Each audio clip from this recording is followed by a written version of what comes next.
In the shade of the sala trees, beneath a canopy woven from branches older than memory, branches that had sheltered countless travelers and pilgrims and wandering ascetics through generations of monsoons and dry seasons, the body of Siddhartha Gautama lay still, and the world held its breath, waiting for the extinction that monks had gathered to witness,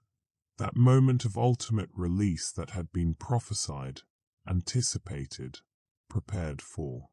They had come from distant villages where the Dharma was still new and fragile, from monasteries carved into mountainsides where meditation halls echoed with chanted sutras, from forest clearings where the teachings had taken root in whispered conversations and silent meditation beneath trees that themselves seemed to embody the patience and stillness the Buddha had taught. They had come to see the Parinirvana, the final release, the moment when the Buddha would pass beyond suffering, beyond existence, beyond the wheel of birth and death that had turned for countless lifetimes, grinding out karma and consequence, joy and sorrow, in an endless cycle that he had finally escaped beneath the Bodhi tree 4 to 5 years before. The air was heavy with incense and grief, with the weight of impermanence made manifest in the failing body of the one who had taught them to embrace impermanence without fear, to see in the constant flux of arising and passing the opportunity for liberation rather than the cause for despair. But then, slowly, almost imperceptibly, his chest rose again, the shallow breath deepening just slightly, becoming more regular, more sustained. The eyes opened, dark and calm as forest pools at dawn, reflecting the gathered faces without grasping at them, seeing without attachment, aware without clinging. And the monks fell silent, not with sorrow now but with something between wonder and confusion, a feeling that the natural order had been disrupted, that something impossible was unfolding before them. He was 80 years old, his body ravaged by illness and the long years of wandering, teaching, sitting beneath trees in every season, walking the dusty roads between kingdoms, sleeping under stars and in caves, eating whatever was offered in the alms bowl with equanimity and gratitude. His back was bent from decades of meditation, his feet calloused and worn from endless walking, his hands thin and marked with the lines of age and experience. And yet he did not pass. The moment stretched, elastic and strange, and Siddhartha Gautama sat up, slowly and carefully, his movements deliberate and mindful as they had always been, and he looked at the gathered disciples with that same expression of infinite compassion he had worn since his awakening beneath the Bodhi tree 4 to 5 years before. That look of seeing deeply into the suffering of all beings and responding not with pity but with a profound wish for their liberation, for their awakening to the truth that would set them free. He spoke softly, his voice hoarse from illness but clear in its intention, telling them that the path continued, that there was more to understand, more to teach, more to witness, that the work of awakening was not finished simply because he had finished, that the Dharma needed to be carried forward, refined, adapted, made available to beings in circumstances he had not yet encountered, in times he had not yet seen. The death that should have come, the final departure that would have launched 1,000 interpretations and schisms and the gradual crystallization of his words into scripture, the process by which living teachings become canonical texts and flexible practices become ritualized forms, did not arrive. Instead, time flowed forward, carrying him with it, and the Buddha remained, an immortal witness to the unfolding of the very impermanence he had taught, a living paradox that would perplex and inspire generations yet unborn. The first decades after that moment beneath the sala trees became a slow, careful recalibration, of everything the Sangha had prepared for, everything they had assumed about the future of the teachings and the community. Monks who had memorized the sutras in anticipation of preserving them after his death, who had repeated the words again and again until they were etched into memory as deeply as the patterns of breath and heartbeat, found themselves instead sitting at his feet again, asking questions they had thought settled, revisiting teachings they had assumed were complete and final. The Buddha walked still, though his pace slowed with the passing years, his body aging in a way that seemed to defy the finality it had once promised, continuing forward into decades that should not have been, into a time beyond time. He traveled through the kingdoms of the Ganges plain, through Magadha and Kosala and Vajji, through the territories where his teachings had first taken root and where the rulers and merchants and farmers had become his students and supporters, offering food and shelter and protection to the wandering monks who carried his words from village to village. In Rajagriha, the capital of Magadha with its high walls and bustling markets, King Bimbisara, who had become a lay follower in the early years when the Buddha was still a young teacher building his community, grew old and died, and the Buddha stood at the funeral pyre, watching the flames consume the body of a man who had given him land for the first monastery, who had offered protection and patronage when the Sangha was vulnerable and new. He spoke then of impermanence, of the fleeting nature of power and friendship and even devotion, of how all compounded things must dissolve, how every meeting contains the seed of parting, how every beginning implies an ending, and yet he himself remained, a living paradox to the very doctrine he espoused, a man who taught the inevitability of death yet somehow continued beyond it. The Sangha grew. Monasteries multiplied across the landscape like lotuses blooming in a pond, and the teachings spread across the Indian subcontinent with a momentum that seemed unstoppable, carried by monks and nuns who had experienced the transformation the Buddha offered and wanted to share it, wanted others to taste the freedom from suffering they had glimpsed in meditation and embodied in ethical living. But there was a strangeness now, a question that lingered unspoken in the hearts of those who followed him, a confusion about what it meant for the teacher of non-attachment to remain attached to existence, for the master of letting go to continue holding on to life, decade after decade, his hair grey and then white, his body frail but persisting, walking and sitting and breathing through years that accumulated into a second lifetime, and then threatened to become a third. Some saw it as a gift, an extraordinary opportunity to learn directly from the source rather than relying on second-hand transmission and interpretation.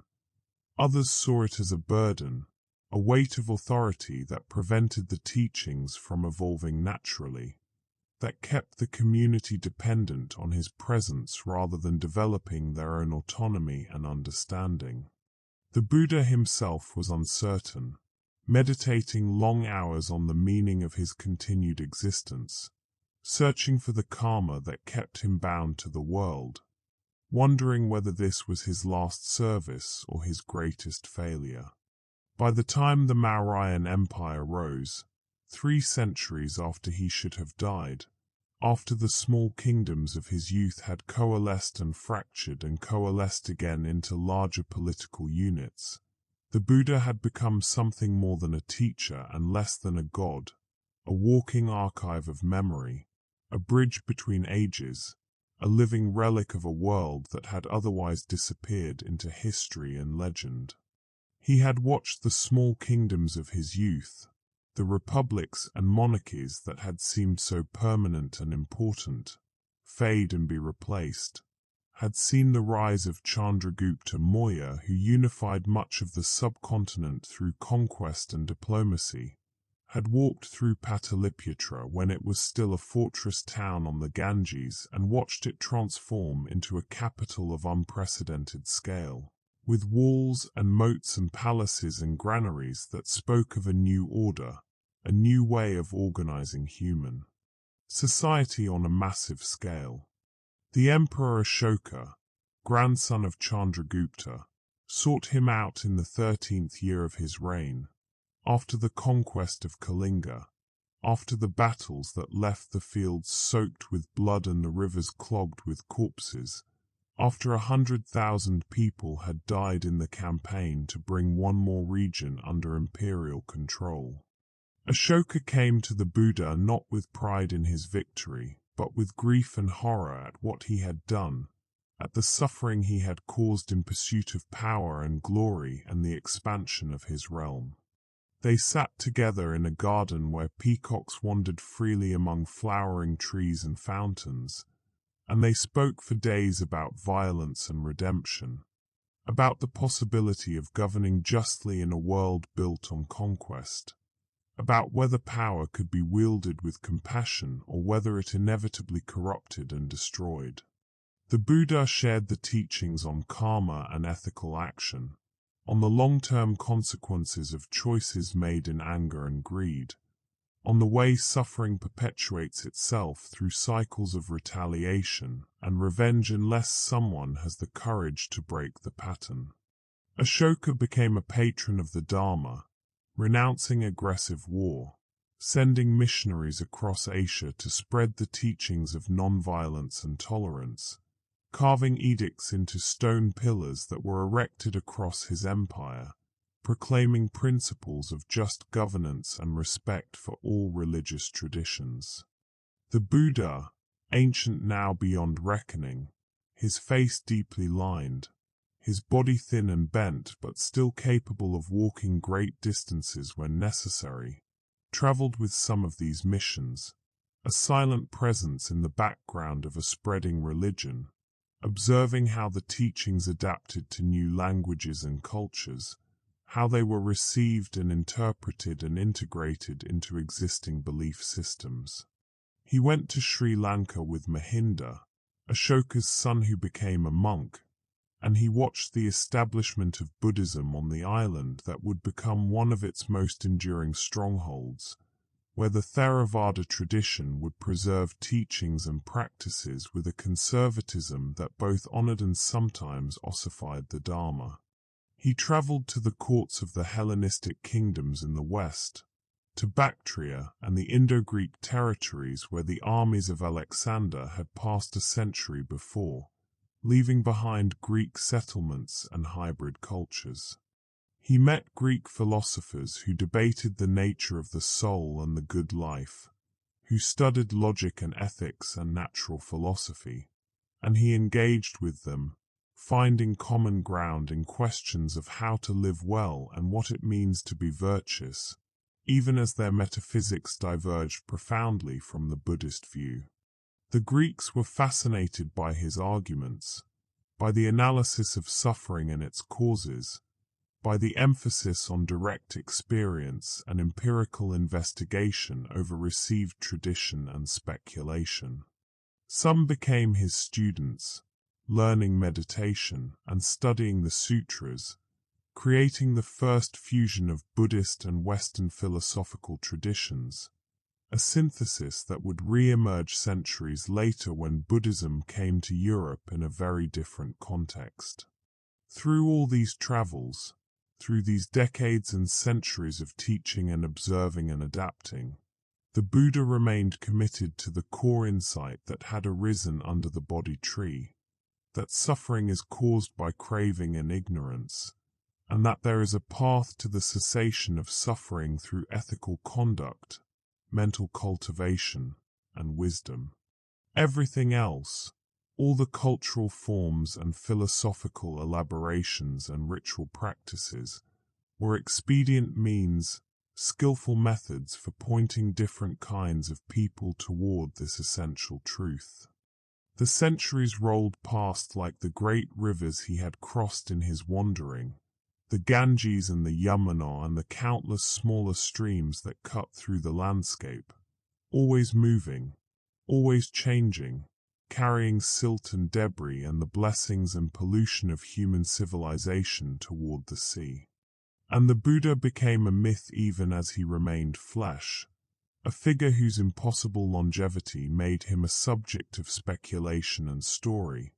a person who appeared in different places and times under different names, sometimes recognized, more often not. In the 1st century of the Common Era,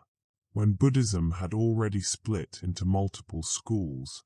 when debates raged about the nature of the Buddha and the path to liberation and the status of the texts that claimed to preserve his teachings, he walked among the debaters, sometimes revealing himself, sometimes remaining anonymous. An old monk in saffron robes listening to younger monks argue about what he had truly meant when he spoke of emptiness or the self or the nature of nirvana. The Theravada school emphasized the historical Buddha and the path of the Arhat, the individual who achieves liberation through their own effort, while the Mahayana developed a more cosmic vision, speaking of infinite Buddhas across space and time, of the Bodhisattva ideal of delaying final liberation to help all beings, of emptiness not as nihilism, but as the recognition of interdependence and the lack of inherent existence in all phenomena. The Mahayana Sutras, composed in Sanskrit and claiming to be his words recovered from hidden places or taught to advanced disciples in visionary states, proliferated across northern India and into Central Asia. Texts like the Lotus Sutra that proclaimed all paths lead to Buddhahood, like the Heart Sutra that condensed the teaching of emptiness into a few profound paragraphs, like the Pure Land Sutras that described Buddha fields where the conditions for practice were optimal and liberation, was assured. He read these texts when he encountered them, sometimes with a smile of recognition at a creative elaboration of something he had indeed taught, sometimes with a sigh at how far the interpretation had strayed from his original meaning, sometimes with genuine surprise at insights that went beyond what he had articulated, as if the collective wisdom of centuries of practitioners had added to rather than merely preserved the Dharma. He did not condemn the innovations, did not insist on orthodoxy or claim that only his original words were valid. Instead, he acknowledged that the Dharma, like water, took the shape of whatever vessel held it, that the essential truth remained even as the expressions multiplied, that different teachings were appropriate for different temperaments and cultural contexts, that what mattered was whether the practice actually reduced suffering and cultivated wisdom and compassion, not whether it adhered to some imagined purity of doctrine. He traveled the Silk Road, that great network of trade routes connecting East and West, walking beside merchants who carried silk and spices and precious stones, beside monks who carried scriptures and relics and the hope of spreading the Dharma to new lands. He crossed deserts where the stars hung so close you could almost touch them, where the silence was so profound it seemed to have weight and texture, where the heat of the day gave way to cold nights and the only sounds were the wind and the bells on the camels and the prayers of travelers seeking protection from bandits and storms. He entered the oasis cities of Central Asia, Khotan and Kashgar and Samarkand, where Buddhist monasteries stood alongside Zoroastrian fire temples and Nestorian Christian churches and the mosques that would arrive with Islam in later centuries, where cultures and religions mingled and influenced each other in ways both creative and contentious. In China, in the 2nd century, he arrived as Buddhism was beginning to take root in a civilization that had its own ancient traditions of philosophy and spirituality, and he sat in meditation halls where Daoist and Buddhist ideas mingled in ways that would have been unimaginable in India, where emptiness was understood through the concept of Wu, where the Eightfold Path was interpreted through the lens of yin and yang and the five elements. He learned Chinese, slowly and patiently, studying the characters and grammar with the same discipline he had applied to meditation, and he spoke with scholars who tried to translate his teachings into a language that had no words for karma or nirvana or dharma in their Sanskrit sense, who struggled to convey the middle way in a culture steeped in the cosmic balance of complementary opposites and the ideal of naturalness and spontaneity. He helped where he could, suggesting translations, clarifying meanings, explaining the contexts in which certain teachings had been given and the purposes they were meant to serve, and sometimes he simply sat in silence, demonstrating the meditation that needed no words at all, that transcended cultural and linguistic differences, that pointed directly to the nature of mind and the possibility of liberation through awareness itself. By the time the Gupta Empire rose in India, by the time Nalanda became the greatest center of Buddhist learning the world had known, a monastic university where thousands of monks studied philosophy and logic and meditation under master teachers from across Asia, the Buddha was a living ghost, a presence whispered about in the corridors of the monastery but rarely seen, a figure who appeared in stories and rumors but seldom revealed himself. He had grown weary of being recognized, of the devotion that turned him into an object of worship rather than a teacher, of the way his presence seemed to freeze the natural development of the tradition,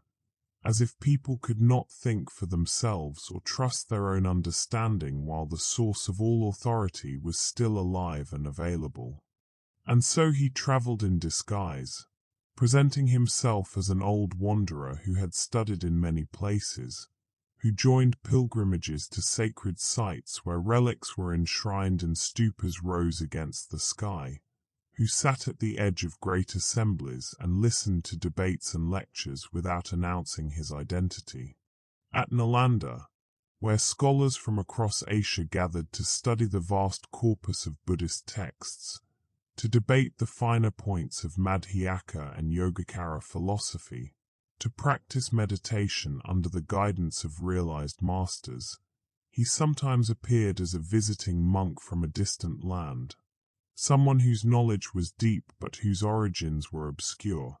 and he asked questions that seemed simple but unraveled the most complex arguments, exposed the assumptions behind elaborate logical structures, brought the discussion back to the practical matters of reducing suffering and cultivating awakening. The scholars debated the nature of emptiness, whether it meant the absence of inherent existence or the interdependent arising of all phenomena or the ultimate reality beyond conceptual elaboration, and the Buddha listened, recognizing in these sophisticated philosophies the seeds of insights he had shared in simpler terms 5 centuries before. Pleased by the depth of analysis and occasionally troubled by the way intellectual understanding could become a substitute for direct realization, by the way the brilliance of philosophical argument could create pride and competitiveness that were themselves obstacles to liberation. He watched as Buddhism became institutionalized, as monasteries grew wealthy from the donations of kings and merchants, as the Sangha became intertwined with political power in ways that both spread the teachings to more people and diluted their essence,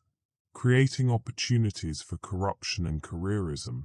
for monks who cared more for prestige and comfort than for practice and awakening. He saw genuine corruption, saw monks who hoarded wealth and indulged in luxuries, who exploited the labor of novices and the devotion of laypeople, who used their positions for personal gain rather than service, and he mourned for the way even the most beautiful teachings could be distorted by human weakness and the structures of power. But he also saw genuine seekers, saw men and women who gave up everything to pursue awakening, who sat in meditation until their legs ached and their minds grew still and clear, who studied the sutras with humility and practiced ethics with unwavering commitment, who embodied the Dharma in their kindness and patience and equanimity. And this gave him hope, reminded him that the teachings were alive not in the institutions, but in the hearts of individuals who took them seriously and put them into practice. In the 6th century, he traveled to Tibet, entering the high plateau as the first Buddhist teachings were beginning to arrive from India and China, carried by missionaries and traders and refugees from persecution. The landscape was vast and harsh, the air thin enough to make every breath an effort, the mountains so immense they seemed to touch the roof of the world,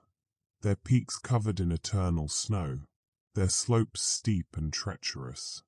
He taught there in small villages, in nomadic camps where yak herders lived in tents and moved with the seasons,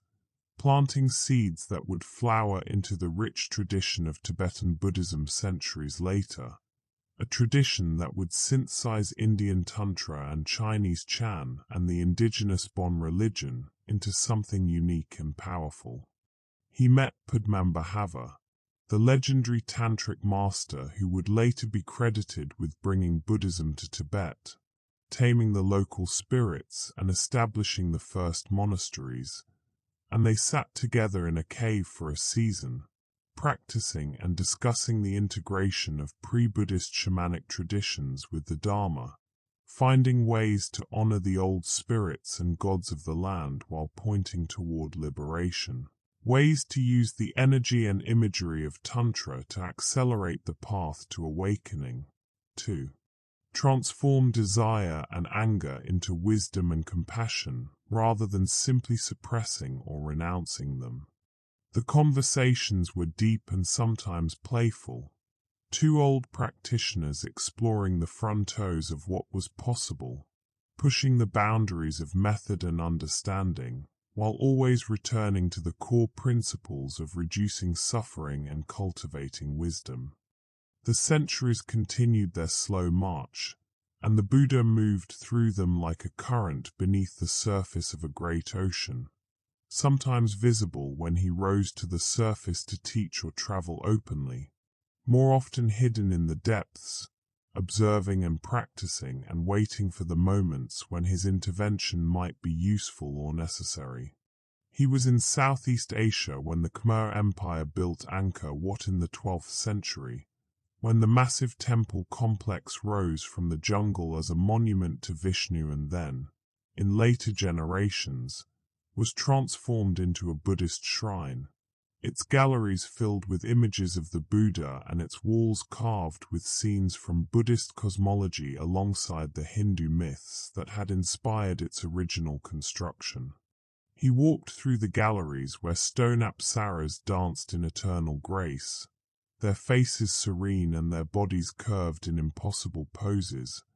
where bas-reliefs depicted the churning of the ocean of milk and the battles of the Mahabharata and the Ramayana, those great epics that had shaped Indian and Southeast Asian culture for millennia. He saw how the Dharma had woven itself into the fabric of Hindu cosmology, how the two traditions had become almost inseparable in the devotional life of the people, how the Buddha was sometimes understood as an avatar of Vishnu, a manifestation of the divine for a particular age and purpose, an interpretation that would have puzzled and perhaps amused him had he taken himself as seriously as his followers sometimes did. In Sri Lanka, in the 12th century, he visited the Tooth Relic Temple in Kandy, that most sacred of Theravada sites where one of his teeth was supposedly preserved, enshrined in golden caskets within golden caskets, protected by kings and guarded by monks, venerated by pilgrims who came from across the Buddhist world to offer prayers and prostrations. He stood before the reliquary, anonymous in the crowd of pilgrims, and he stood before the golden casket that supposedly held one of his own teeth, preserved since his death that never came, and the irony was not lost on him. Here was a piece of his body, venerated, enshrined, protected by kings and guarded by monks, treated as a sacred object with the power to bless and protect, while he himself stood anonymous in the crowd of pilgrims, aging and unaging, dying and not dying, a living relic that no one recognized. He thought about the nature of relics and the devotion they inspired, about whether the physical remains of enlightened beings carried some special quality, or whether the power was entirely in the faith of the devotee, about the way material objects could become focal points for practice and connection, but could also become fetishes that distracted from the real work of transformation. He thought often, in these centuries, about what his continued existence meant for the teachings, about whether he had undermined the core doctrine of impermanence by refusing to pass away, or whether his immortality itself was a teaching, a demonstration that the self that suffers and clings is different from the awareness that observes, that the body may persist while the illusion of a fixed identity dissolves again and again in the practice of meditation and the cultivation of wisdom. He had no certain answer, only the continuing practice, the return again and again to breath and awareness,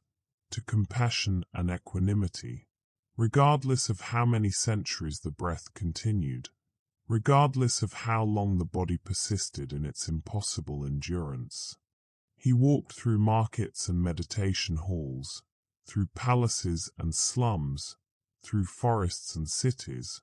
always teaching when the opportunity arose, always practicing whether anyone was watching or not, always trying to reduce suffering in whatever small way was available to him, one conversation at a time, one breath at a time, one moment of awareness at a time, knowing that this was all anyone could ever do, immortal or mortal, enlightened or still struggling, that the path was walked one step at a time, and there was no shortcut to the liberation that came from seeing clearly and responding with wisdom and compassion to whatever arose. When Buddhism returned to India in the form of travelers' tales and manuscript collections, when the religion that had been born on Indian soil but had largely disappeared there by the 13th century, overwhelmed by the resurgence of Hinduism and the arrival of Islam, began to trickle back through the accounts of Chinese pilgrims like Xuanzang and Yijing who had visited the holy sites and brought back texts and stories. The Buddha was in China, in the monasteries of the Tang dynasty. Watching the flowering of Chan Buddhism with its emphasis on sudden enlightenment and direct transmission outside the scriptures, its iconoclastic approach to authority and its insistence that everyone already possessed Buddha nature and needed only to recognize it. He sat with Chan masters who struck students with sticks to jolt them out of conceptual thinking, who posed impossible riddles called koans that short-circuited logical reasoning and pointed toward a more direct apprehension of reality, who insisted that the Buddha was nothing more than a dried shitstick if you met him on the road, that attachment to the teacher or the teachings was just another form of clinging that had to be released. He appreciated the iconoclasm, the refusal to make an idol of even the highest teaching, the recognition that words and concepts could become obstacles if they were treated as ends rather than means.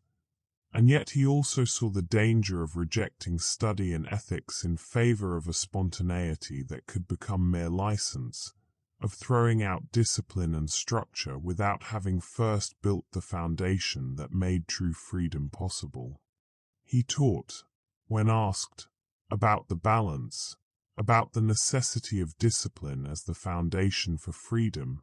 about the way the precepts and the practice of meditation worked together to create the conditions for insight, about how sudden enlightenment and gradual cultivation were not opposites but complementary aspects of the path, how the flash of recognition needed to be stabilized and integrated through continued practice and ethical living. In Japan, where Buddhism had arrived in the 6th century through Korea and had transformed over the following millennium into distinctly Japanese forms, blending with Shinto and the aesthetic sensibilities of Japanese culture, he was present during the Kamakura period, during the time when Pure Land Buddhism and Nichiren Buddhism and Zen all competed for followers, each claiming to offer the true path in the degenerate age. The time of decline when the teachings had supposedly deteriorated and conventional practice was no longer sufficient for liberation. He visited the great Buddha statue at Kamakura, the bronze giant seated in meditation, open to the sky after the wooden hall that once enclosed it had been destroyed by a tsunami, and he marveled at the devotion that had created such a monument, at the skill of the artisans and the faith of the donors who had poured their resources into manifesting an image of enlightenment that would endure for centuries.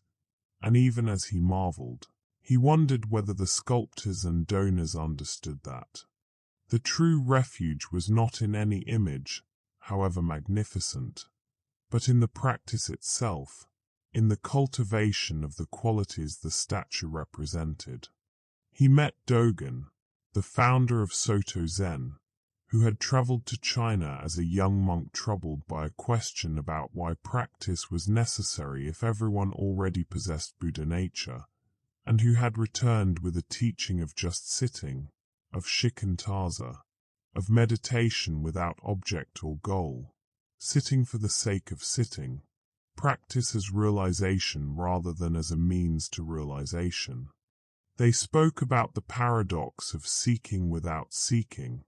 of practicing as if there were nothing to attain because enlightenment was always already present, and yet practicing with the utmost sincerity and effort as if everything depended on it. Dogen was brilliant and intense, devoted to precision in practice and clarity in teaching,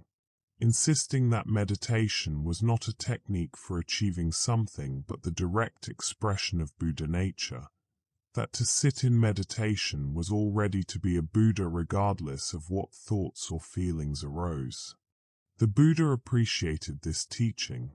saw in it a radical affirmation of the present moment and a rejection of the goal-oriented striving that could turn practice into just another form of ambition and self-improvement.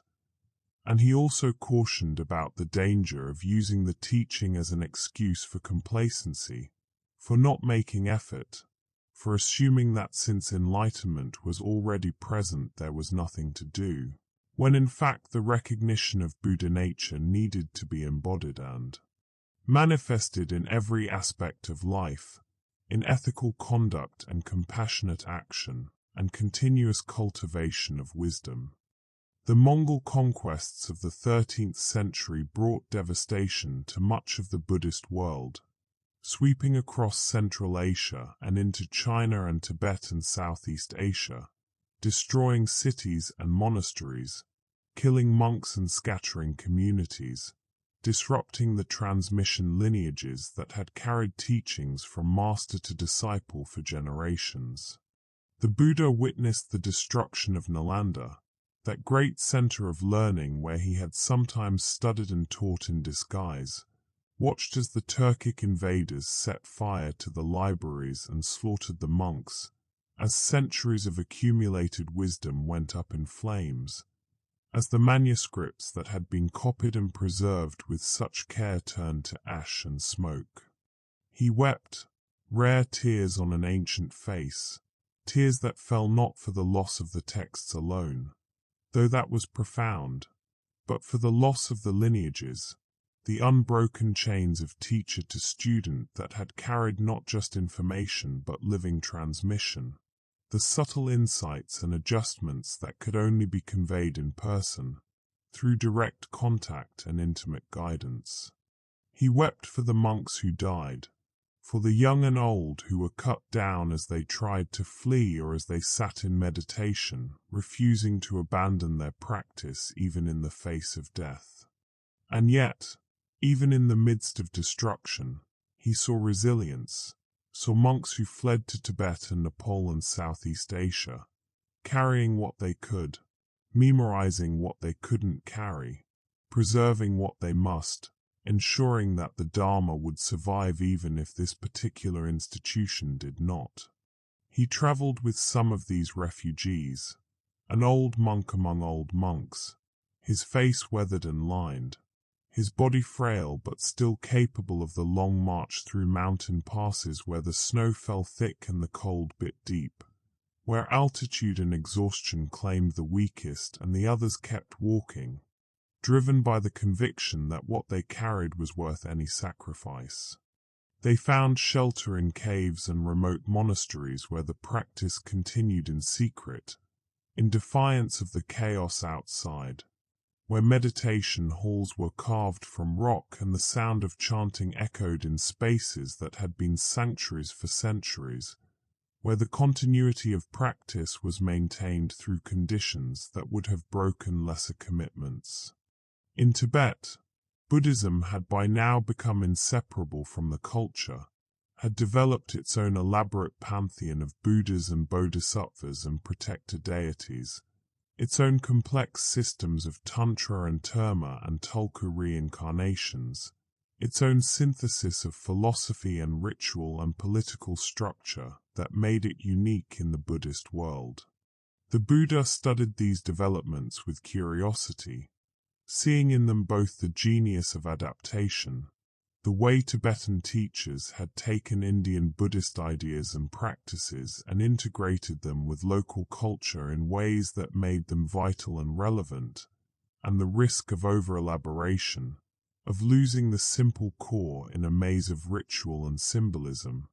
of creating systems so complex that only specialists could navigate them, when the original teachings had been offered to everyone regardless of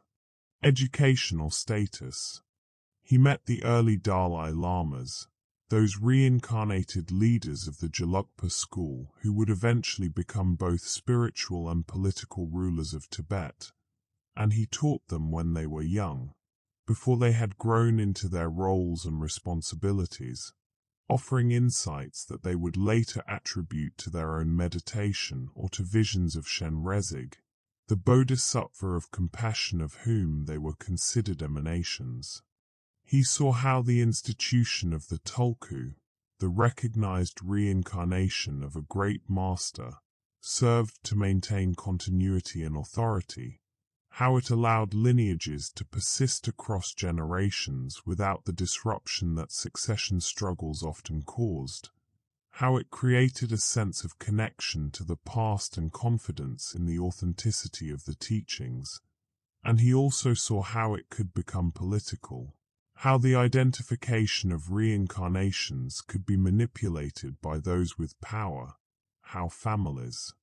and factions competed to have their children recognized as Tulkus, how the spiritual and the temporal were always in danger of collapsing into one another,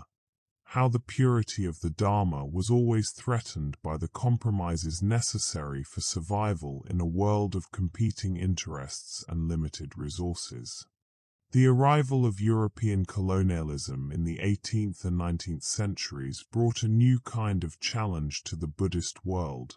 a challenge not of military conquest alone, though that was part of it, but of ideas, of a confidence in progress and rationality and the superiority of Western civilization that dismissed the traditions of Asia as superstition and backwardness, as the remnants of childlike cultures that had not yet matured into the scientific and industrial modernity that Europe represented. The Buddha, now impossibly old, his face a map of centuries, each line a story, each wrinkle a teaching absorbed and embodied, his body thin and bent but still walking, still breathing, still aware, travelled to the colonial ports of the 19th century, to Calcutta and Colombo and Rangoon and Saigon, to the places where European and Asian worlds collided and mingled, where missionaries preached Christianity and colonial administrators imposed Western law and education systems, where traditional cultures struggled to maintain their identity and autonomy in the face of overwhelming external pressure. He saw how Buddhism was being redefined in response to Western scholarship, how European Orientalists were translating texts and categorizing traditions, how they were interpreting Buddhism through the lens of Victorian rationalism and Protestant assumptions about what religion should be, how some reformers were trying to present Buddhism as a proto-scientific philosophy, stripped of its ritual and devotion and cosmological elements, compatible with the modern world and acceptable to Western audiences who might otherwise dismiss it as primitive superstition. He attended lectures by the Theosophists, by Madame Blavatsky and Colonel Alcott, who saw in Buddhism a wisdom tradition that could unite East and West, who promoted a revival of Buddhist identity in Sri Lanka as a response to Christian missionary activity, who argued that Buddhism was rational and empirical and in harmony with science, unlike the dogmatic revealed religions of the West. He watched as young monks, educated in both traditional texts and Western philosophy, began to articulate a modern Buddhism, a Buddhism that emphasized meditation and ethics over cosmology and ritual, a Buddhism that could be exported to the West not as a religion but as a psychology, a path to mental health and well-being, a technique for reducing stress and increasing focus and productivity.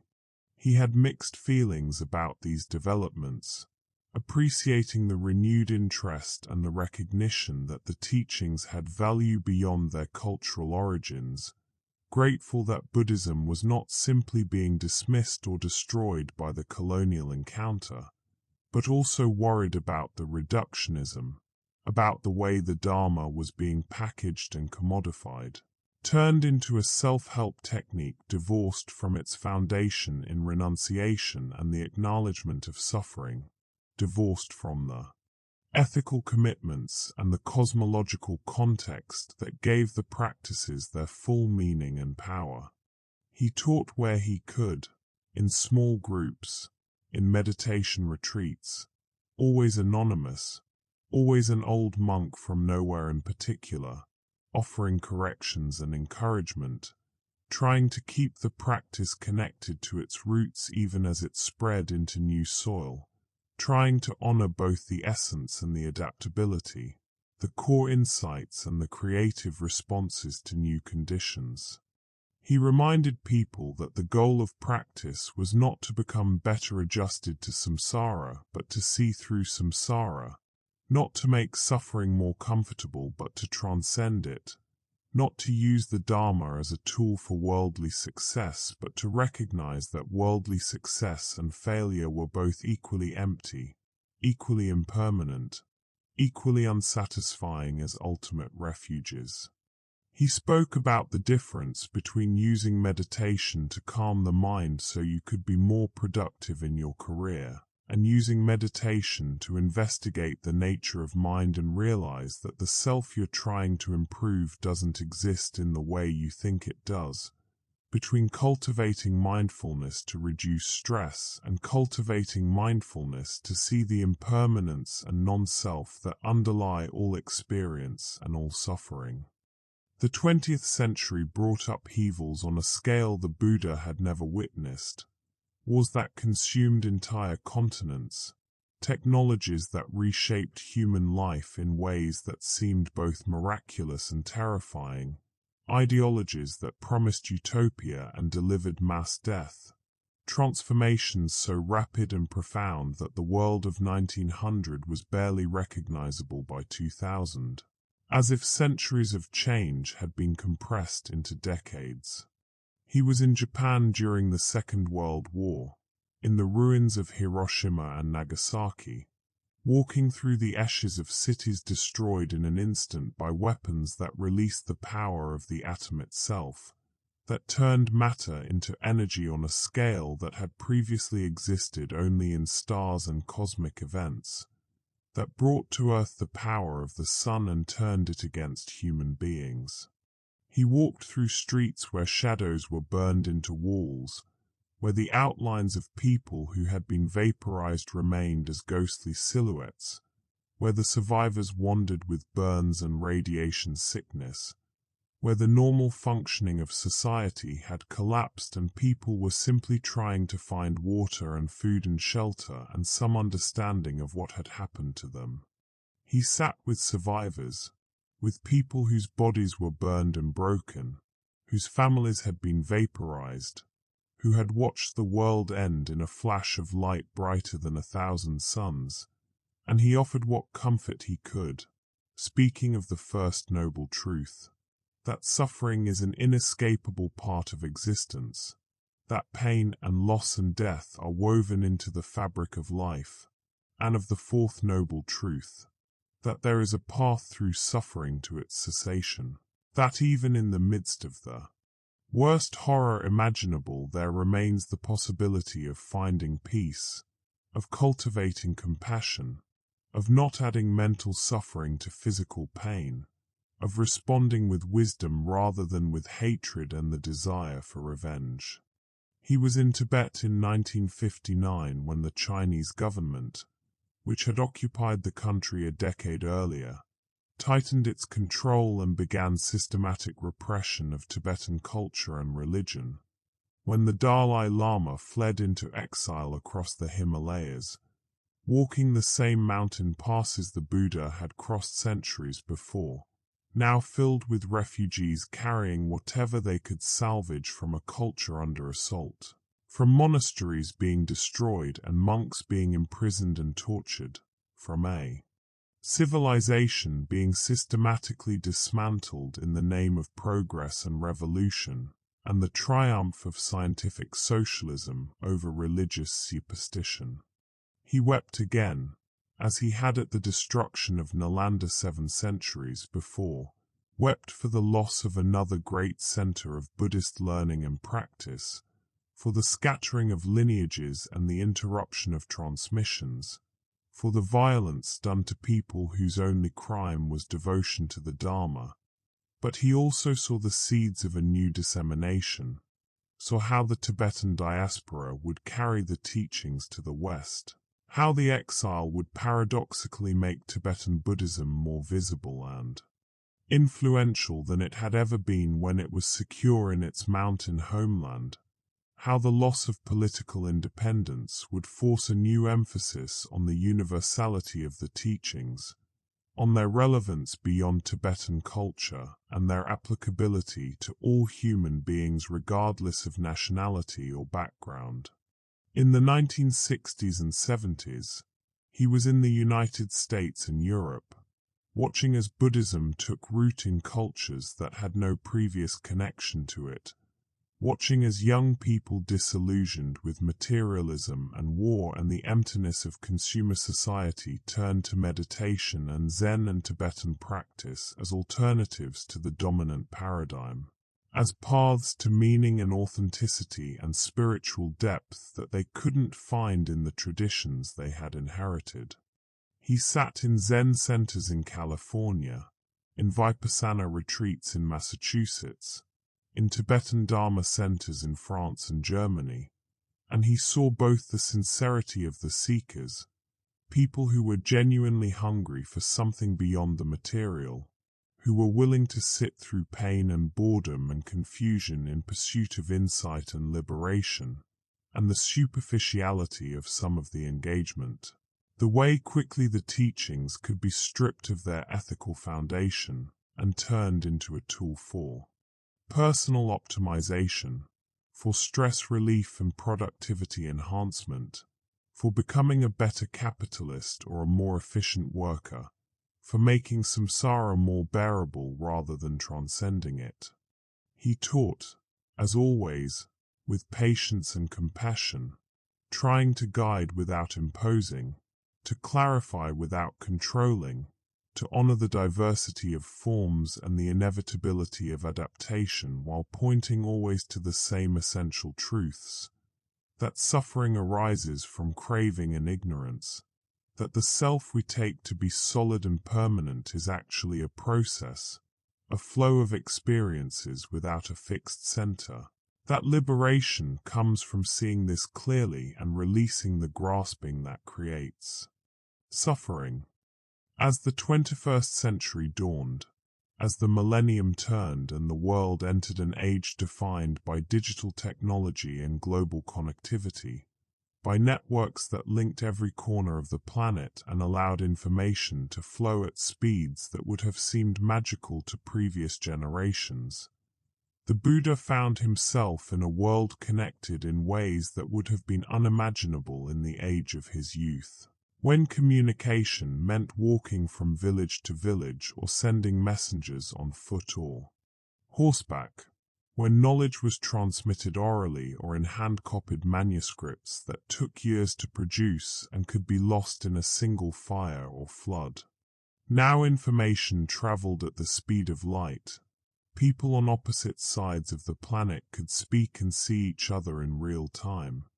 and the teachings he had once shared in small gatherings under trees, to disciples who sat at his feet and memorized his words, were now available in digital form to anyone with a smartphone, translated into dozens of languages, accessible with a few taps on a screen. He learned to use the internet, slowly and with the help of younger monks who were amused and patient with his questions, who showed him how to navigate websites and forums, how to search for information and engage with the vast archive of human knowledge and opinion and misinformation that had accumulated online. He explored this new realm with the same curiosity he had brought to every culture and every century, seeing it as another field for the Dharma, another space where beings suffered and sought relief, another context in which the teachings might take root and flourish. He found teachings online, Dharma talks and guided meditations uploaded to video platforms, forums where people debated the finer points of doctrine and practice, apps that promised to make meditation accessible and easy, that gamified the practice with streaks and achievements and social features designed to keep users engaged. He saw the potential for spreading the teachings widely, for reaching people who would never have encountered Buddhism otherwise, people in remote areas or restrictive societies, people who were too busy or too anxious or too skeptical to visit a meditation center, but might be willing to try a 5-minute breathing exercise on their phone. And he also saw the risks, saw how the medium could shape the message, how the emphasis on convenience and instant results could undermine the deeper work of transformation that required time and commitment and often discomfort, how the commodification of mindfulness could reduce it to just another productivity tool, another way to optimize yourself for a system that creates suffering. He participated in online forums, sometimes posting under pseudonyms, offering advice and answering questions, and he was struck by the anonymity of it all, the way people could engage with the Dharma without any of the accountability or community that had been essential to the Sangha for millennia, without the relationships and commitments that supported practice through difficult periods, without the ethical foundation that kept meditation from becoming purely self-serving. He wondered whether this was an evolution or a dilution, whether the form of practice would need to change to meet the conditions of the digital age, or whether something essential would be lost in the translation, whether it was possible to maintain the depth and integrity of the path when it was mediated through screens and algorithms, when it was competing for attention with infinite other contents, when it was shaped by the business models of platforms that profited from engagement and data collection rather than from genuine transformation. In the early 2020s, when a pandemic swept across the world and billions of people went into isolation, when the normal rhythms of life were disrupted and death became a daily statistic reported on the news, when the fragility of the systems everyone depended on was suddenly and undeniably visible, the Buddha walked through empty cities, through streets that would normally have been crowded with commuters and shoppers and tourists, but were now silent except for the occasional ambulance siren. Through neighborhoods where people stayed inside and watched the world through windows and screens. He saw fear and grief on a massive scale, saw how the illusion of control and security that modern life had promised, the sense that with enough technology and organization and wealth you could insulate yourself from suffering and death, was shattered by a microscopic virus that crossed borders and bypassed defenses, that affected rich and poor, young and old, powerful and powerless. That reminded everyone of the first noble truth that suffering is inherent in existence, that no one escapes old age and sickness and death. He saw how people responded to this confrontation with impermanence and uncertainty, some with denial and anger, refusing to accept the reality of the threat or lashing out at scapegoats, some with compassion and mutual aid, organizing to support vulnerable neighbors and healthcare workers, some with a deepening of practice as they confronted the reality of mortality and the unreliability of external conditions, as they found themselves with time they had never had before, time that could be used for meditation and study and reflection, or could be filled with distraction and anxiety. He taught online during this period, joining virtual sanghas and Zoom meditation sessions, his face just another rectangle in a grid of faces, sometimes recognized by longtime students, usually anonymous, and he spoke about the Buddha's encounter with the four sights that had started him on the path to awakening: the old person, the sick person, the corpse, and the renunciant. The encounters that had shattered his sheltered existence and forced him to confront the fundamental realities of human life. He reminded people that the pandemic was not an aberration but a revelation, not a disruption of normal life but an exposure of what had always been true, a stripping away of the distractions that usually allow us to ignore the fundamental truths of aging, sickness, and death, a collective encounter with the first noble truth that suffering is inherent in existence, that everything we love will be lost, that our bodies will fail, that security is an illusion and the only certainty is change. He also spoke about the opportunity in crisis, about how disruption can create openings for transformation, how the structures and habits that normally constrain us, that keep us running on autopilot through lives of busyness and distraction, can be loosened, allowing for new possibilities, new choices about what matters and how to live. He watched as some people used the isolation to deepen their meditation practice, to study texts they had never had time for, to simplify their lives and reconnect with what mattered most, to discover that they didn't need as much as they thought they did, that happiness could be found in simple things, in silence and stillness, in connection with family and nature, and he watched as others descended into anxiety and addiction and despair, numbing themselves with substances and screens,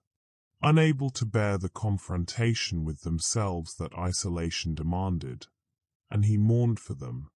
knowing that the Dharma offered a path through suffering, but that not everyone was ready or able to walk it. That karma and conditioning and circumstance all played roles in determining who could access the teachings and put them into practice. In the years after the pandemic, as the world attempted to return to normal, as people gradually emerged from isolation and tried to resume the patterns of life that had been interrupted, the Buddha traveled to the places where Buddhism was facing new challenges and new opportunities, where the ancient teachings were encountering the rapidly changing conditions of the 21st century. He went to China, where the government had embarked on a campaign to sinicize religion, to make Buddhism conform to socialist values and party control, to ensure that religious practice served the interests of the state rather than potentially challenging its authority or offering alternative sources of meaning and community. He saw monasteries where monks were required to study political ideology alongside sutras, where the teachings of Marx and Lenin and Xi Jinping were given equal or greater emphasis than the teachings of the Buddha, where surveillance cameras monitored prayer halls and meditation rooms, where the spontaneous and voluntary aspects of religious life were being replaced by state management and control. He grieved for the autonomy and authenticity of practice under such conditions,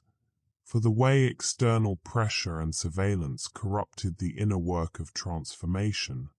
for the monks who had to navigate between genuine devotion and political necessity,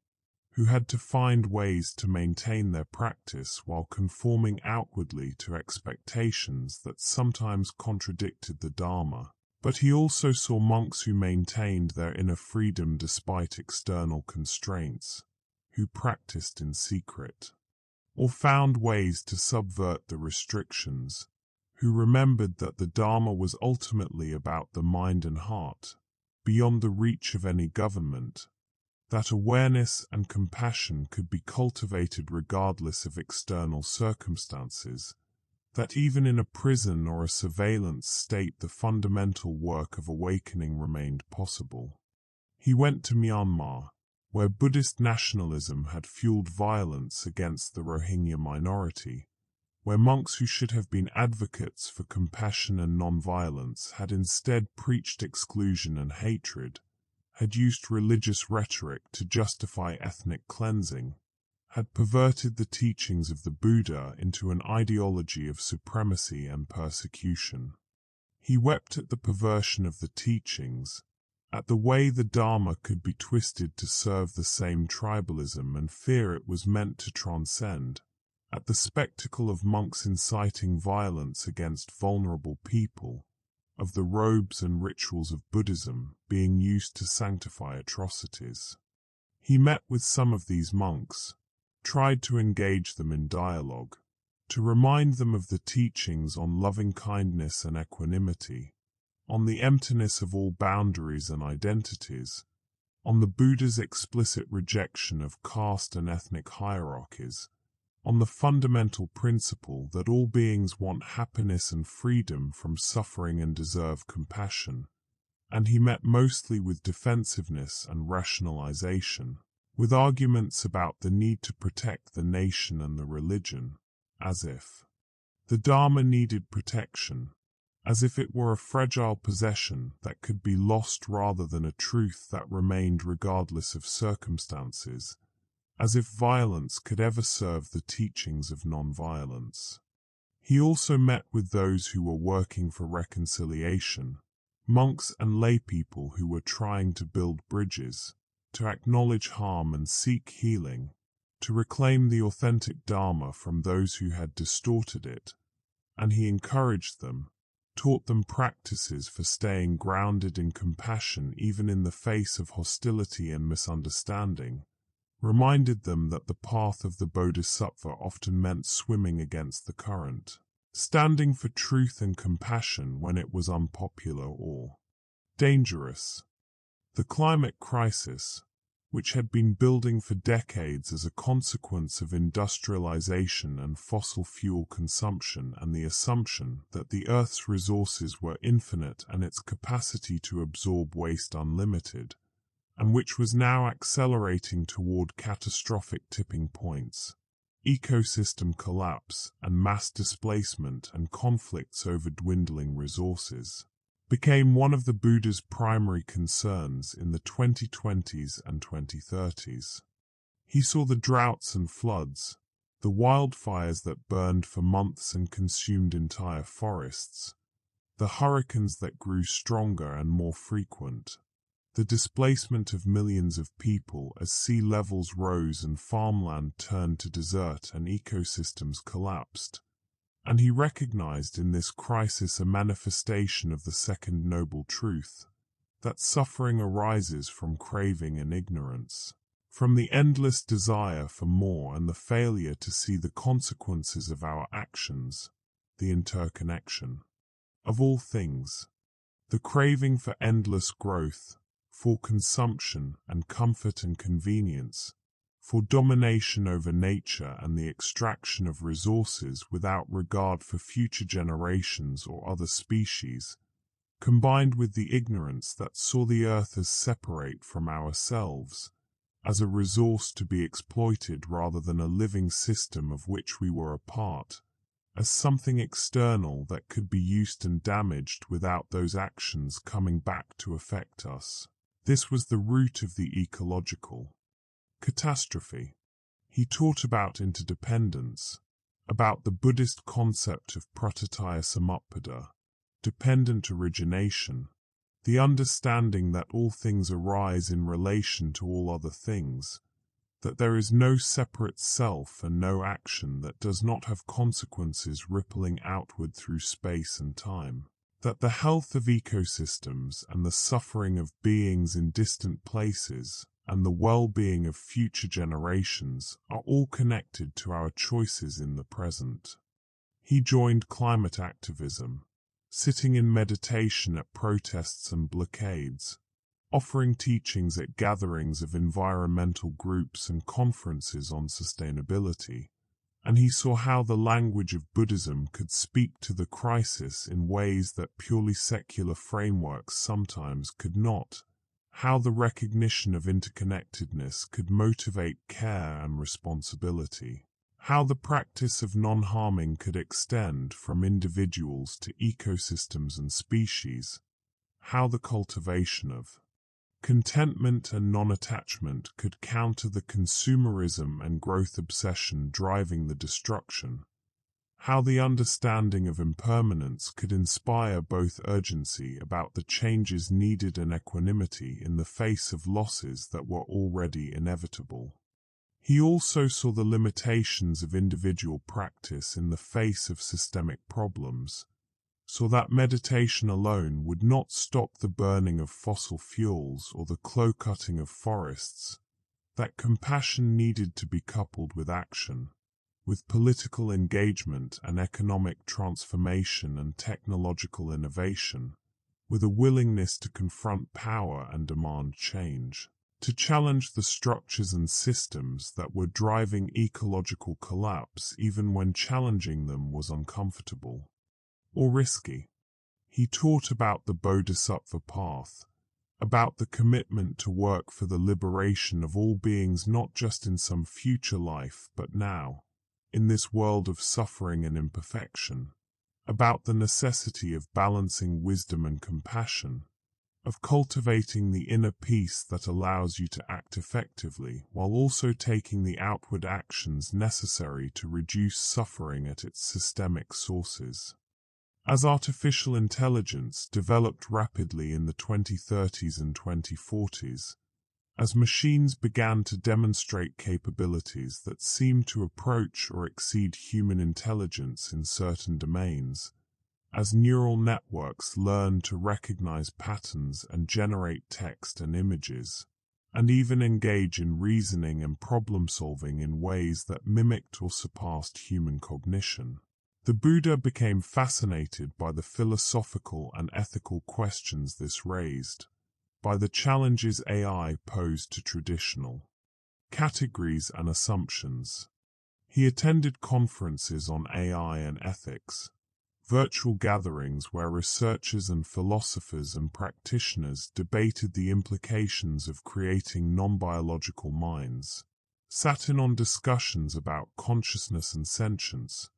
about whether machines could suffer or experience joy, about whether they could awaken, about what rights and responsibilities might apply to beings that weren't born and didn't die in the conventional sense, that were made of silicon and code rather than flesh and neurons. He saw parallels between the Buddhist analysis of mind and the attempts of cognitive scientists and AI researchers to understand and replicate intelligence, saw how the modular view of mental processes in Buddhist psychology, the breakdown of experience into aggregates and mental factors, the understanding of mind as a flow of processes rather than a unified self, resembled the way neural networks and algorithms processed information, how both viewed mind not as a thing but as a process, not as a substance but as an activity. He also saw crucial differences, so how the Buddhist understanding of mind was inseparable from the ethical dimension,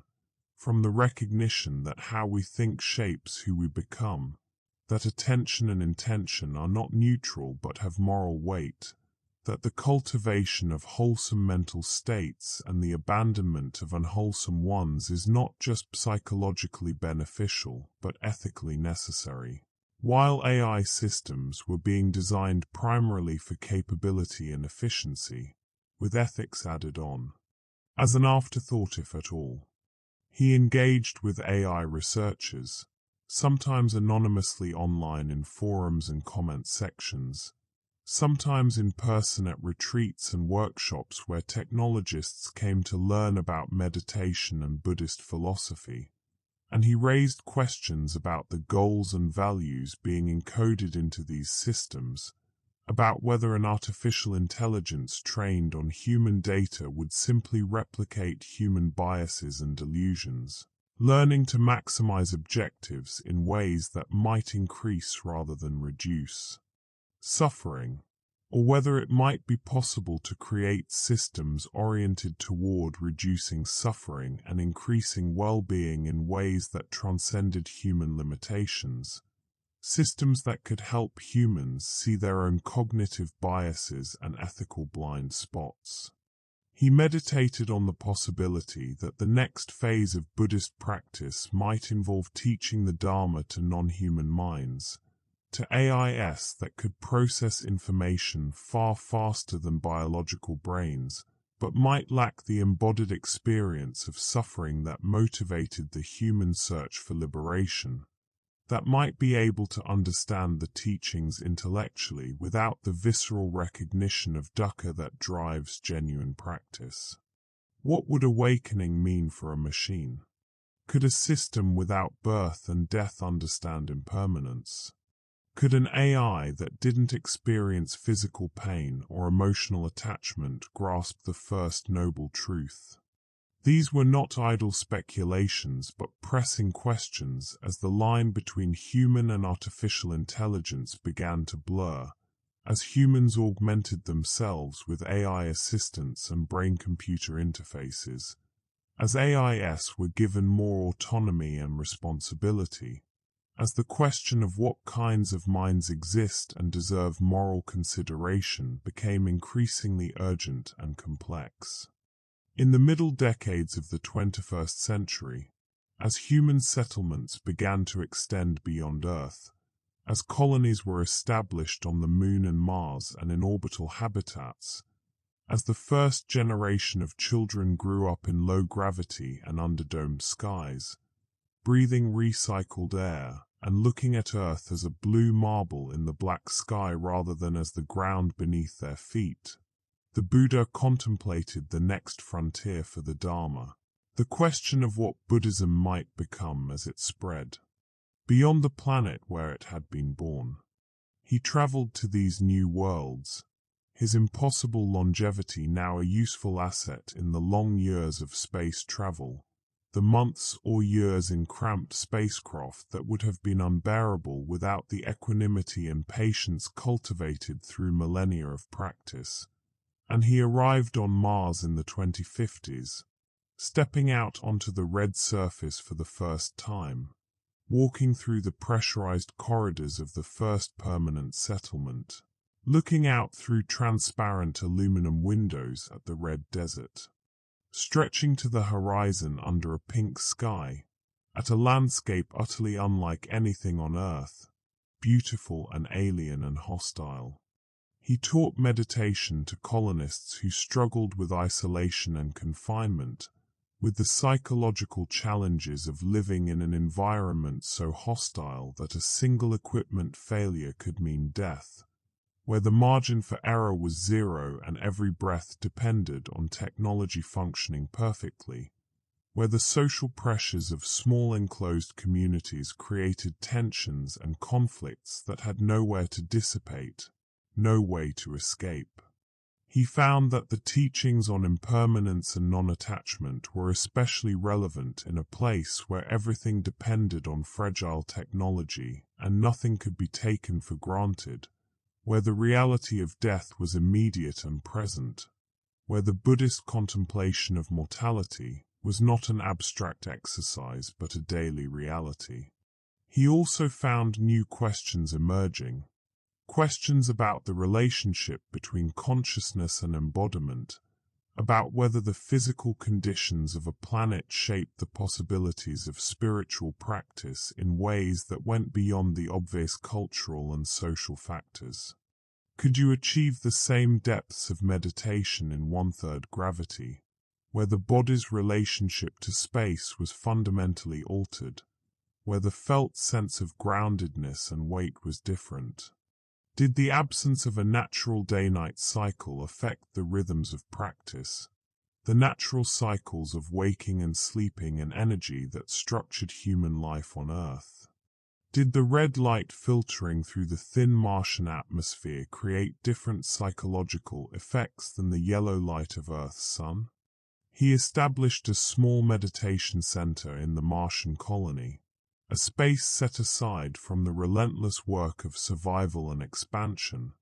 where people could sit in silence and explore the inner landscape even as they adapted to an outer landscape utterly unlike the one in which Buddhism had been born, where they could cultivate the same qualities of awareness and compassion and wisdom that had been cultivated on Earth for 25 centuries, testing whether these qualities were truly universal, or whether they were tied to the specific conditions of human evolution on one particular planet. He thought often of the body tree, of the earth beneath which he had sat and awakened all those centuries ago, of the roots reaching down into soil and the branches reaching up towards sky, of the birds and insects and the play of light through leaves, of the wholeness and aliveness of that moment. And he wondered whether enlightenment was tied to that specific place, to that specific planet, to the biosphere and atmosphere and gravity of Earth, or whether it was a potential inherent in consciousness itself, available wherever awareness arose, on Mars or in orbital habitats or on worlds circling distant stars, a universal possibility rather than a local phenomenon. Back on Earth, in the latter half of the 21st century, the Buddha witnessed a resurgence of interest in contemplative practice as part of a broader response to the accelerating pace of technological and social change, to the sense that the world was moving too fast, that human consciousness and social institutions were struggling to keep up with the transformations being wrought by AI and biotechnology and climate change and the dissolution of traditional structures of meaning and community. People were overwhelmed by information,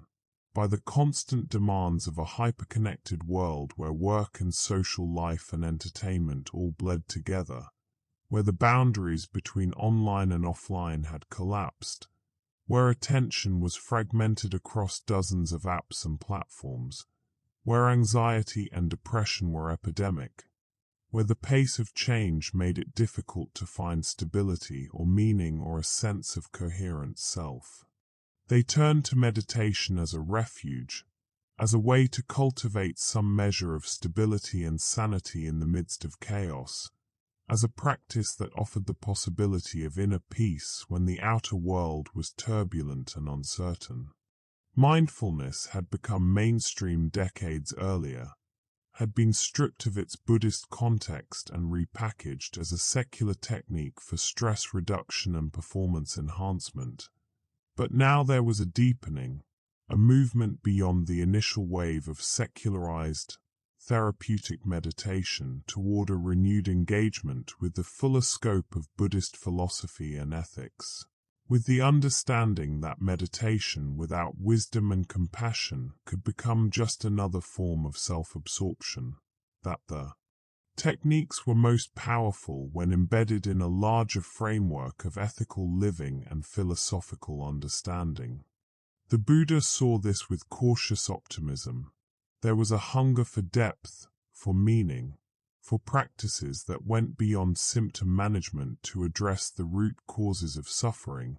for teachings that could speak to the existential questions raised by living in an age of radical uncertainty and transformation. He taught in this context,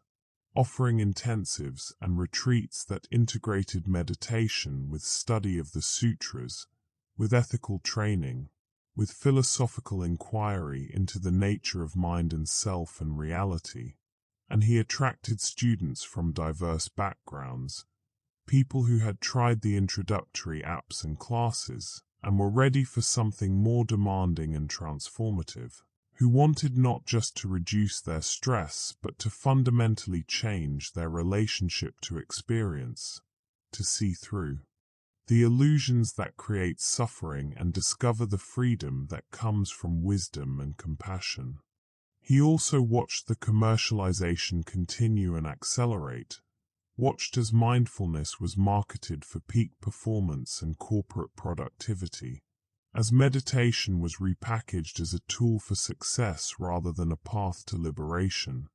as the language of Buddhism was appropriated to sell products and services that had nothing to do with reducing suffering and everything to do with optimizing yourself for a competitive market economy. He spoke out, gently but firmly, about the difference between using the Dharma to improve samsara and using it to transcend samsara, between making suffering more comfortable and actually ending it, between becoming a better consumer or a more efficient worker and waking up to the fundamental emptiness and impermanence of all conditioned phenomena. He reminded people that the goal of practice was not to become a high-performing individual in a system that creates suffering, but to see through the illusions that create suffering in the first place, to recognize the emptiness of the self that craves and clings and competes, to cultivate a compassion that extended to all beings without exception, to find freedom not by achieving more but by wanting less, not by strengthening the self but by seeing through it. As the 22nd century approached, the Buddha found himself reflecting on the long arc of his impossible existence, on the 25 centuries since the moment beneath the sala trees when death had refused him, when the breath that should have stopped had continued, when the body that should have dissolved had persisted. He had watched empires rise and fall, had seen languages born and evolve and die, had witnessed the evolution of Buddhism through forms he could never have imagined in his youth as Siddhartha, the sheltered prince who left his palace to seek the end of suffering, who practiced extreme asceticism and then abandoned it for the middle way, who sat beneath the Bodhi tree and vowed not to rise until he had found liberation. He had seen the teachings spread across the world and beyond, carried by monks and merchants and migrants, adapted to new cultures and languages and social systems,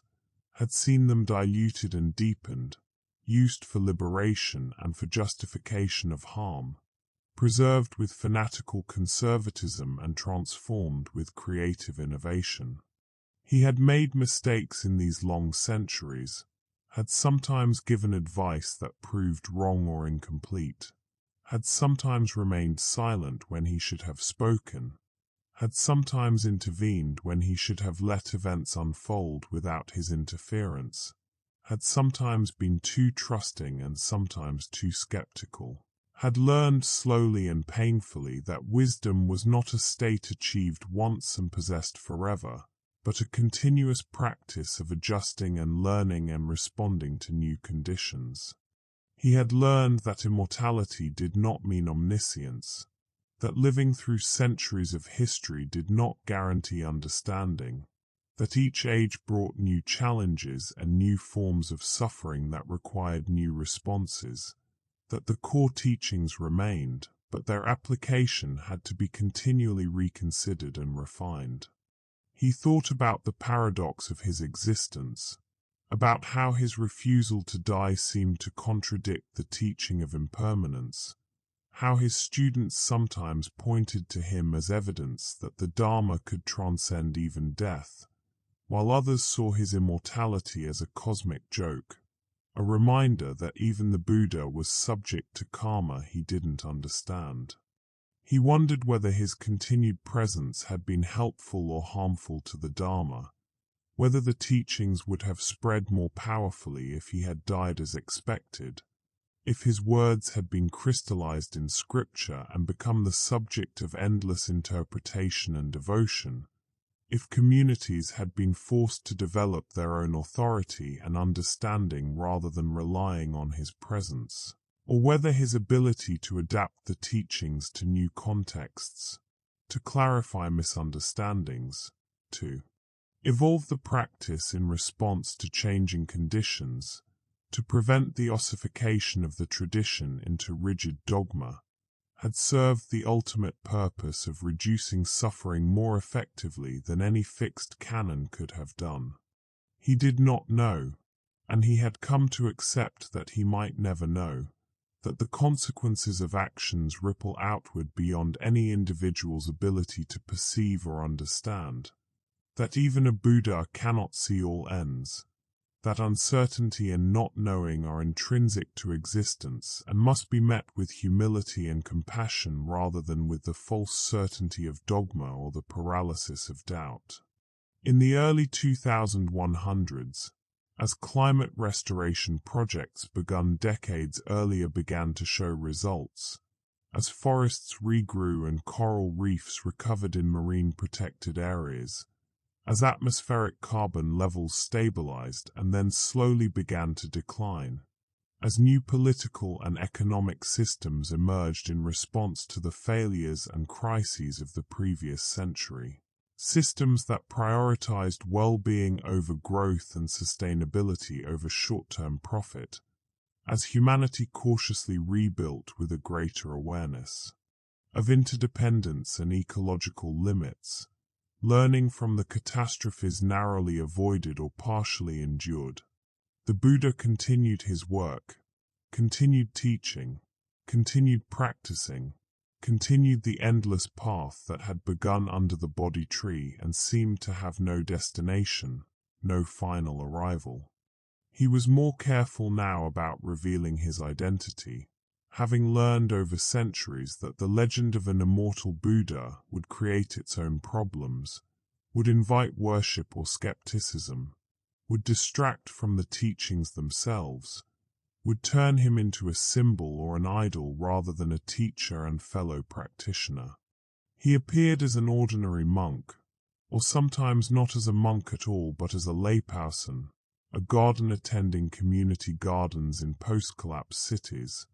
a nurse caring for the elderly in hospices, a volunteer at refugee camps and disaster sites, always finding ways to serve, to reduce suffering in whatever small way was available, one person at a time, one moment at a time. He taught meditation to children, introducing them to the practice of watching the breath, of noticing thoughts and feelings without being carried away by them, of cultivating kindness toward themselves and others, planting seeds that might flower into liberation decades later, knowing that most of these children would never become dedicated practitioners, but that even a little exposure to the Dharma, even a basic understanding that the mind could be trained and that awareness could be cultivated, might reduce their suffering and increase their capacity for compassion in ways both subtle and profound. He taught in prisons, sitting with people who had harmed others and were now locked away, who lived with guilt and shame and the consequences of choices made in anger or desperation or ignorance, offering them the possibility of transformation, of using their confinement as an opportunity for deep practice, for facing the karma they had created and finding a way forward that included both accountability and self-forgiveness, both acknowledging harm done and not being crushed by it, both making amends where possible and releasing the past where it could not be changed. He taught in hospitals and hospices, sitting with the dying, helping them to let go with awareness and peace, to release the grasping that turns death into terror, to meet the dissolution of the body with equanimity and even curiosity, to see death not as failure or tragedy, but as the natural completion of life, as the final teaching of impermanence, as the opportunity to practice letting go at the deepest level. He saw that the essential work remained the same across all the centuries and all the changes, across all the technologies and social systems and cultural forms, the work of waking up, of seeing through the illusions that create suffering, of cultivating the qualities of mind and heart that lead to freedom, of responding to the world with wisdom and compassion rather than with ignorance and craving. The technologies changed, the cultures changed, the languages and political systems changed, but suffering remained, born from the same fundamental causes, and the path out of suffering remained, following the same essential principles, and the Buddha walked that path, lifetime after lifetime within his single impossible life, never arriving because there was no destination, always practicing because practice itself was the goal, always beginning again because each moment was new, each breath was the first breath, each step was the path itself. And so the Buddha continues, into the year 2126, into a world both transformed beyond recognition and recognizable in its essential patterns, a world where the questions he first posed under the Bodhi tree remain relevant even as the context shifts beyond anything he could have foreseen, where suffering persists in new forms and the path to its cessation must be continually rediscovered and reapplied. He walks through cities built on principles of sustainability and interconnection, through vertical forests where buildings are covered in vegetation and birds nest in balconies, through neighborhoods designed for community rather than isolation, where people know their neighbors and share resources and care for each other's children, where the values of cooperation and compassion have been embedded in architecture and social structure. He walks through forests that are slowly regenerating after centuries of exploitation, where wildlife is returning and ecosystems are being restored, where humans are learning to live as part of nature rather than as its masters or its parasites. He walks through communities that practice collective care and mutual support, that have found ways to meet human needs without the exploitation and inequality that characterized earlier economic systems, that have learned from indigenous wisdom and Buddhist principles and ecological science to create forms of life that are more sustainable and more humane. He sees the seeds of wisdom taking root, sees people waking up to the reality of interdependence, to the understanding that their well-being is inseparable from the well-being of others and the well-being of the ecosystems that support all life, sees the possibility of living in a way that reduces rather than perpetuates suffering, that honors rather than violates the fundamental truths he had taught so long ago. He also walks through places where the old patterns persist, where greed and hatred and delusion still drive behavior, where suffering multiplies unchecked, where violence and oppression and environmental destruction continue, where people are trapped in cycles of reactivity and craving, unable or unwilling to see the alternatives, to imagine and create different ways of being.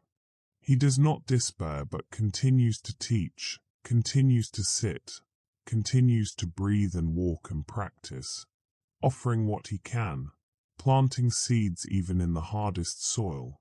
knowing that transformation happens slowly when it happens at all, that the work of awakening is never finished because new beings are always being born into ignorance and suffering, always needing guidance and support, always deserving compassion. He knows now that the work is endless, that there will always be more to do, more beings to serve, more ignorance to illuminate, more suffering to address, and he has made peace with this, has released the attachment to completion, to a final liberation that would mean the end of engagement, to the Parinirvana that was postponed all those centuries ago beneath the sala trees. He is the deathless one, not because he has transcended death, but because he has continued through it,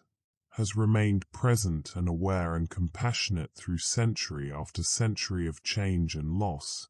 through the deaths of everyone he has known and loved, through the rise and fall of civilizations, through the evolution of languages and the transformation of landscapes,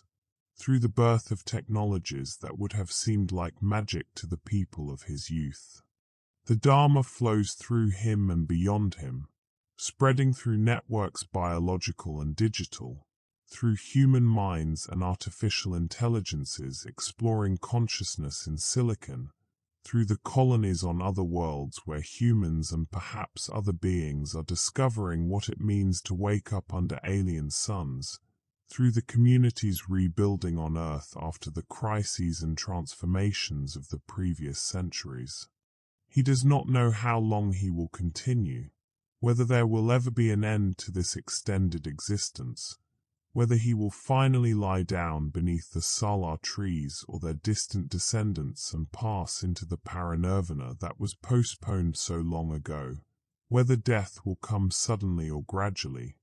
whether it will be a release or just another transition, another beginning rather than an ending. For now, he walks, he sits, he teaches, he breathes, continuing the practice that has no goal beyond itself,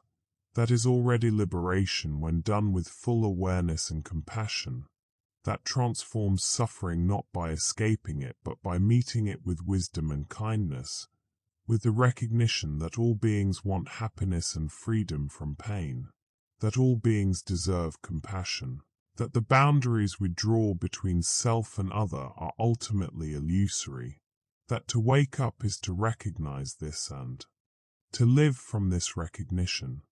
And the wheel of time turns, carrying all beings through cycles of arising and passing, and the Dharma endures, adapting and evolving while remaining essentially unchanged,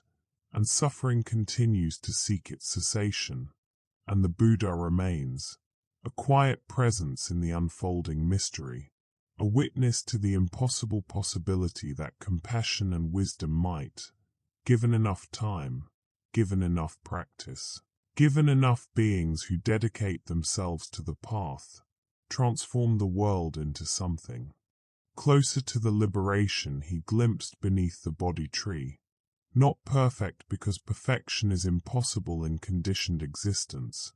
but better, more aware, more kind, more free.